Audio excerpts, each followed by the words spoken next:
Kalikiri major గ్రామ పంచాయతీ సర్పంచులకు ward మెంబర్లకు ఘన సత్కారం. కలికిరి మేజర్ గ్రామ పంచాయతీ పాలకవర్గానికి 5 సంవత్సరాల పదవీ కాలం రేపటితో ముగియనున్నది. ఈ నేపథ్యంలో పీడీఓ జి అశోక్ ఆధ్వర్యంలో బుధవారం ఉదయం పాలకవర్గానికి ఘనంగా వీడ్కోలు సమావేశం నిర్వహించారు. దివంగత సర్పంచ్ రెడ్డివారి ప్రతాప్ రెడ్డి చిత్రపటానికి ముందుగా పూలమాలలు వేసి నివాళులర్పించారు. అనంతరం తాత్కాలిక సర్పంచ్ ఎల్లయ్యను, వార్డు సభ్యులను పూలమాలలు వేసి శాలువాలు కప్పి ఘనంగా సన్మానించి వారి సేవలను కొనియాడి ఘనంగా వీడ్కోలు పలికారు. అదేవిధంగా కలికిరి అభివృద్ధి కమిటీ చైర్మన్ రెడ్డివారి యోగేష్ రెడ్డిని, పంచాయతీ డెవలప్మెంట్ ఆఫీసర్ జి అశోక్ను, ఎంపీడీఓ భానుమూర్తిరావును, డిప్యూటీ ఎంపీడీఓ మహమ్మద్ రియాజుద్దీన్ను, జూనియర్ అసిస్టెంట్ కర్నాను, పంచాయతీ కార్మికులు, సచివాలయ సిబ్బంది శాలువాలు కప్పి పూలమాలలు వేసి ఘనంగా సన్మానించారు. పంచాయతీ అభివృద్ధికి, పంచాయతీ కార్మికుల శ్రేయస్సు కోసం దివంగత సర్పంచ్ రెడ్డివారి ప్రతాప్ కుమార్ రెడ్డి చేసిన సేవలను వారు కొనియాడారు.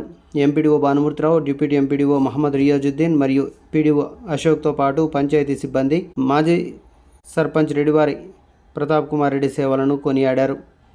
తండ్రి ఆశయాలను నెరవేరుస్తున్న దివంగత సర్పంచ్ ప్రతాప్ రెడ్డి తనయుడు రెడ్డివారి యోగేష్ రెడ్డిని వారు అభినందించారు. అదేవిధంగా జూనియర్ అసిస్టెంట్ కర్నాను శాలువాలు కప్పి సన్మానించారు.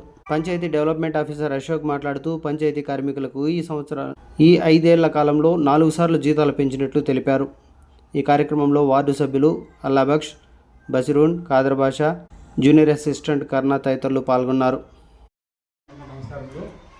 ఈరోజు మన వీడ్కోలు సమావేశం మన ప్రతాప్ అనేది జరగాల్సింది, కానీ అకాల వల్ల ఇప్పుడు మన ఇళ్ళ పండగానికి సమావేశం చేయాల్సి వస్తుంది. ప్రతాప్ ఉన్నప్పుడు పంచాయతీ ఒక మంచి మార్గంలో నడిపించాలని చాలా ప్రయాసపడేవాడు. పాపము మాకు కూడా ఎంతో ఇదిగా ఉండింది. ఆయన సర్పంచ్ ఉన్నప్పుడు ఎంతోదానికి మాకు అండగా ఉండేవాడు. ఏ సమస్య వచ్చినా కూడా మాకు ఉన్న పరిస్థితి ఆ యాదంతో పల్లి అనేవాడు. కానీ అన్న పోయిన దానివల్ల మాకు చాలా బాధ అనిపిస్తుంది. మన ఇప్పుడు మన ఎల్ల పండుగ కూడా అదే మాదిరిగా బాగా మన పంచాయతీ అభివృద్ధికి బాగా సహకరించినారు. నెక్స్ట్ యోగేష్ కూడా బాగా సహకరించి పంచాయతీ అభివృద్ధికి పాటుపడినాడు. ఇదే సహకారము మాకు ముందు కూడా అందిస్తారని కోరుకుంటున్నాను. ముఖ్యంగా నిన్న కూడా ప్రతి ఒక్కరికి 1000 రూపాయలు మళ్ళీ పెంచాము. రాత్రి అది కూడా అడ్జస్ట్ అయింది. పంప్ ఆపరేటర్లకు, గ్రామ పంచాయతీ సిబ్బందికి ప్రతి ఒక్కరికి 1000 రూపాయలు లెక్కన పెంచాము. ఈ కార్యక్రమం ఉద్దేశించి దాన్ని కూడా మీకు అందరికీ తెలియజేస్తున్నాము.